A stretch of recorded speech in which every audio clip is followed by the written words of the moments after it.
Hello students, बहुत बहुत स्वागत अपने YouTube channel commerce with Sanjeev sir में। और आज मैं फाइनेंशियल अकाउंटिंग वित्तीय लेखांकन का जो नया कोर्स है, न्यू एजुकेशन पॉलिसी है, उसके अकॉर्डिंग जो नया सिलेबस है उसमें डबल एंट्री सिस्टम के चैप्टर को लेकर के आया हूं। वास्तव में आपको मजा आ जाएगा, बहुत ही महत्वपूर्ण चैप्टर है। तो आइए शुरू करते हैं आज का जो कंटेंट है हमारा वो, और समझते हैं दोहरा लेखा प्रणाली को। ओके, तो आइए शुरू करते हैं। कैरेक्टरिस्टिक्स पूछी जरूर जाती हैं। ओके, कौन कौन सी दोहरा लेखा प्रणाली की विशेषताएं हैं, और आज हम ये आपके साथ में डिस्कस करेंगे। इतनी हेडिंग है कि यहाँ पर आपको किसी बुक्स में नहीं मिलेंगे, अगर 2-3 बुक्स को भी कलेक्ट करोगे तब भी नहीं मिलेंगे।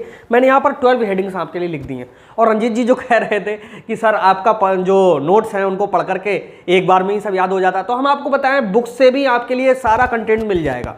लेकिन एक टीचर में और एक बुक में यही अंतर है कि हम क्या करते हैं, जो हेडिंग्स हमने यहाँ पर ली हैं बहुत इजी लैंग्वेज में ली हैं। ओके, और ये आप ही के लिए लिए हैं, सारी वही हेडिंग्स होती हैं। थोड़ा सा जो टॉपिक है, क्योंकि रिसर्चेज वगैरह में हम लोगों ने काम किया हुआ होता है, तो कौन से टॉपिक पे कौन कौन से और हेडिंग्स जनरेट हो सकती हैं, ये जो अगर आप लंबे थोड़ा सा अगर बिताओगे आप खुद ये सब चीज़ें सीख जाओगे। और इसके जो इजी नोट्स हैं उनके लिए व्हाट्सएप ग्रुप पे जो लोग जुड़े हुए हैं वो तो हैं 9719811101 ये ऑफिस का नंबर है, जहां आप लोग अपना नाम, एड्रेस और क्लास भेज करके उसमें शामिल हो सकते हो। और यहाँ आपके लिए जो ग्रुप है बिल्कुल फ्री है, ग्रुप में ज्वाइन करने में कोई दिक्कत नहीं है। ओके, तो यहाँ पर आपको पीडीएफ नोट्स वगैरह हम प्रोवाइड कराए थे, क्योंकि जो हमारे नोट्स हैं और ये हेडिंग्स हैं ये सब अगर हम इनको पब्लिक कर देंगे, हर बच्चे के अगर हाथ में पहुंच जाएंगे, तो ये बताओ फिर आपकी और हमारी वैल्यू क्या रह जाएगी। हमें दूसरों से आगे निकलना है। तो आइए शुरू करते हैं, कौन कौन सी विशेषताएं हैं, कैरेक्टरिस्टिक्स हैं, इनको समझते हैं। देखो,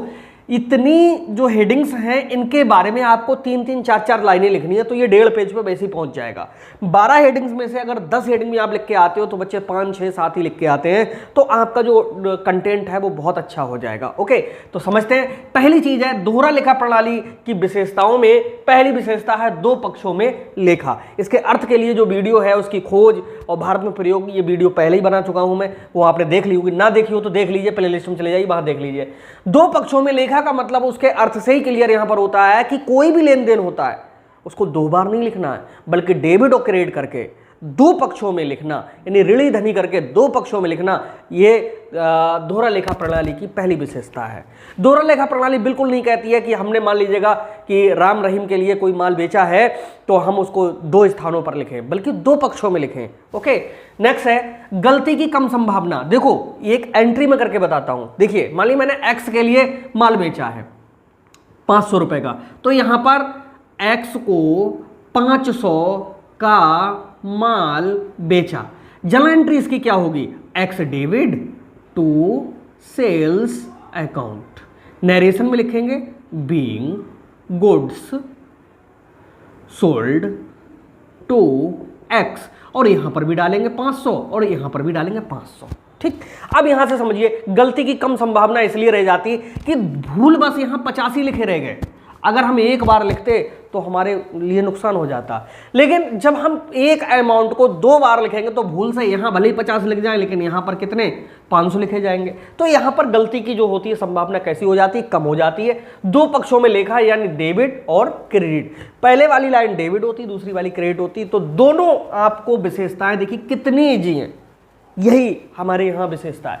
नेक्स्ट है प्रत्येक सौदे का मुद्रा में लेखा। देखो, एक्स को 500 रुपए का माल बेचा, लेखा किसमें हो रहा है 500 रुपए और 500 रुपए, मुद्रा में लेखा हो रहा है। रुपए पैसे एकदम क्लियर हैं। ठीक है, बिना पढ़ा व्यक्ति एक्स डेबिट है टू सेल्स है ये नहीं समझ पाएगा, लेकिन वो जैसे देगा 500 वो समझ जाएगा कि लेन देन कितने का हुआ 500, क्योंकि नरेशन में लिखा है being good sold to X, यानी एक्स को माल बेचा है 500। लेकिन ये डेबिट क्या क्रेडिट क्या हो रहा है ये कॉमर्स वाले समझ पाएंगे, जिनको अकाउंटिंग वर्क करना है।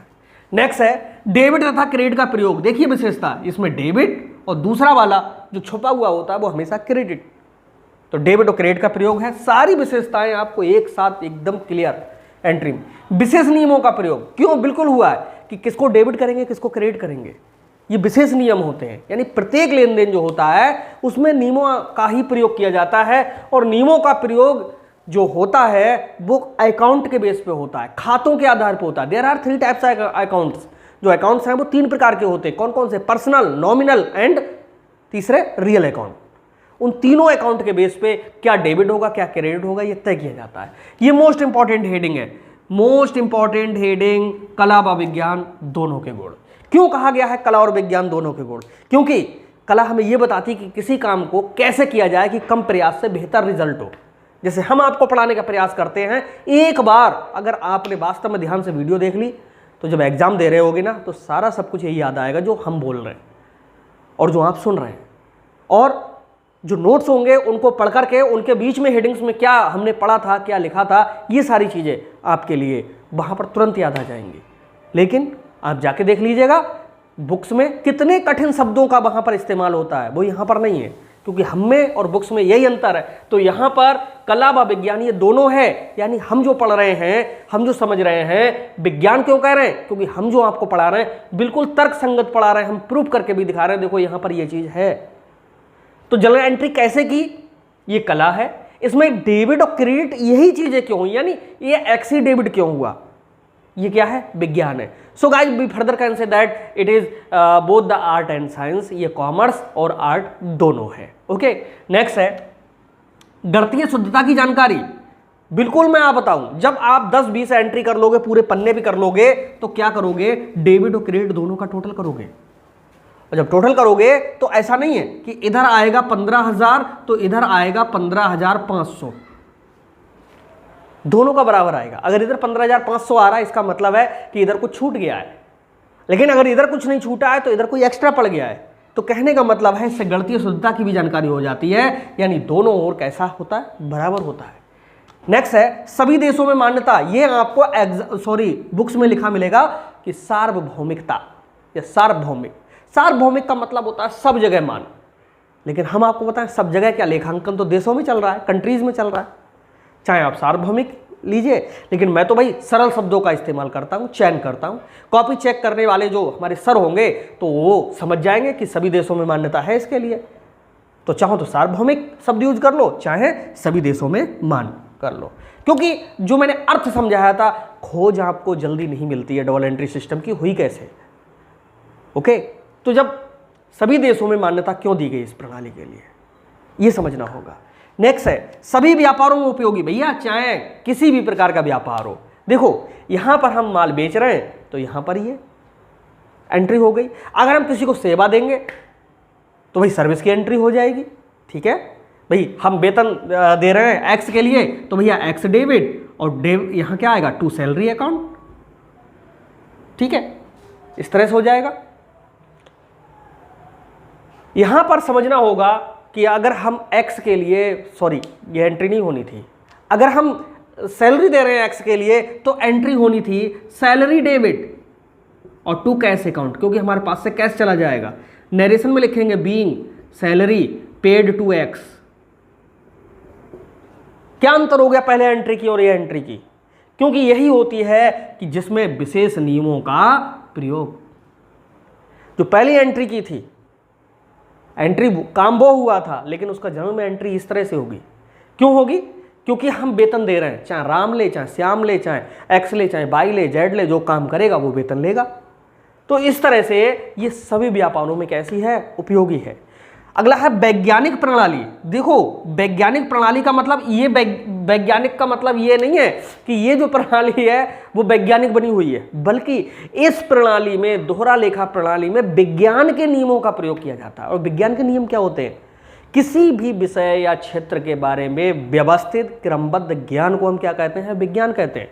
सेम यहां पर मैं बता दूं, जब हम डबल एंट्री सिस्टम को अपनाते हैं तो 3 प्रकार के अकाउंट होते हैं, व्यक्तिगत खाता, संपत्ति खाता, नाम मात्र का खाता, और तीनों में क्या डेबिट होगा, क्या क्रेडिट होगा, ये एक विशेष तरीके से इस प्रणाली में प्रयोग किया जाता है। सो गाइस हम कह सकते हैं कि ये जो प्रणाली है वो कैसी है? वैज्ञानिक प्रणाली है। ये विज्ञान के सिद्धांतों पर एकदम खरी उतरती है। जैसे यहां पर अगर ये डेबिट हो रहा है तो दूसरी जगह पर भी ये डेबिट ही होगा। जैसे यहां पर वेतन हम दे रहे हैं, जो इससे पहले एंट्री की थी, बच्चे सबसे ज्यादा वही एंट्री करते हैं, जनरल में सबसे ज्यादा गलतियां करते हैं। और जनरल का जो चैप्टर है हमारे यहाँ बहुत जल्द 2-1 दिन में ही स्टार्ट होने वाला है, बहुत ईजी तरीके से होने वाला है। अगर 3 दिन के अंदर आप पूरा जल्द ना सीख जाओ तो चैनल को डिसलाइक कर देना, इतने दावे के साथ मैं कहता हूँ। बस आप जुड़े रहिएगा, चैनल सब्सक्राइब कर लीजिए, बस आप भागिए मत, बस रुकिए जरा थोड़ा सा। कर्मचारियों को सुविधा, ये क्या होता है कर्मचारी की सुविधा? कर्मचारी सुविधा ये होती है कि जब वो जनरल एंट्री करते चले जाते हैं तो बिल्कुल लास्ट में जब जितना अमाउंट का टोटल आता है वही अमाउंट बिजनेस में है या नहीं है। क्योंकि हमेशा आपको बताएं, अब कोई मालिक बिजनेस नहीं चला रहा है, अब वर्कर्स ही बिजनेस को चला रहे हैं। तो भैया आप मालिक हो और सब वर्कर्स हैं, तो वो जितने रुपए का तुम्हारा लेन देन हुआ है शाम को उतने रुपए तो आपको देंगे, और रुपए देंगे तो हिसाब किताब भी देंगे। तो जाहिर सी बात है कि डबल एंट्री सिस्टम में जब दोनों ओर का टोटल होगा या जो भी लेन देन है, जितना वहाँ अमाउंट दिखाएगा उतना ही अमाउंट कलेक्ट करके देना होता है। ऑनलाइन पेमेंट सेल पड़े भैया अकाउंट का दिखाना होगा, जो कैश सेल हुई उसका दिखाना होगा, टोटल वही होगा। तो कर्मचारियों को भी क्या रहती है, सुविधा रहती है। नेक्स्ट है प्रभावी लेन देन का तरीका, और ये जो लेन देन का तरीका है वो भी दूसरे पे प्रभाव छोड़ता है। क्यों छोड़ता है? मान लीजिएगा आज हम लेन देन कर रहे हैं तो भाई हमारा हिसाब किताब क्लियर है, कल को हमें नौकरी से निकाल दिया जाए, कोई दूसरा व्यक्ति आ जाए तो क्या होगा, उसी के आगे से उसका शुरू हो जाएगा लेन देन। और पिछले वाले का वर्ष के एंड में जो खाते बनते हैं, जिनको हम अंतिम खाते कहते हैं, उनमें इन सब चीज़ों का प्रयोग किया जाता है। बैलेंस को उठाए जाते हैं कि भाई उस महीने में कितनी सेल हुई, उस महीने में कितनी सेल हुई, उस महीने में फिर टोटल सेल कितनी हुई, फिर रिटर्न कितना हुआ। तो इस तरह से ये जो दोहरा लेखा प्रणाली है वास्तव में वैज्ञानिक प्रणाली है, बहुत ही वैल्यूएबल है और बहुत मोस्ट इंपॉर्टेंट है। ये आता जरूर है हर क्लास में, 9th में ये आता है, 11वें में ये आता है, अब तो बीकॉम में भी आता है, एमकॉम में भी पूछ लिया जाता है, कॉम्पिटिशन में भी पूछा जाता है। और जो कैरेक्टरिस्टिक्स मैंने यहाँ पर बताई हैं, अगर यहाँ तक आपने वीडियो देखा है तो 100% मान के चलिएगा ये आपको कहीं ना कहीं सबसे आगे लेकर के जाएंगे। ओके, तो मिलते हैं हम नेक्स्ट वीडियो में, और ये वीडियो आपको कैसा लगा जरूर कमेंट में लिखिएगा। ओके, और इसी तरह से आप जुड़े रहिएगा, प्यार अपना देते रहिएगा, और हम आपके लिए दिन रात इतनी मेहनत करेंगे कि क्लास की अगली वाली सीट पर आपको ला करके ना छोड़ें। तो ये जिम्मेदारी हमारी है और हम इसको बखूबी निभाएंगे, खूब मेहनत करेंगे आपके लिए। बस आप भी हमारे साथ जुड़ते जाएंगे, मेहनत करिए आप। मेहनत के अलावा कोई दूसरा चारा नहीं है जो हम लोगों की तरक्की के लिए मदद कर सके। ओके, तो इसी मोटिवेशन के साथ नेक्स्ट वीडियो में मिलेंगे, तब तक के लिए बाय बाय।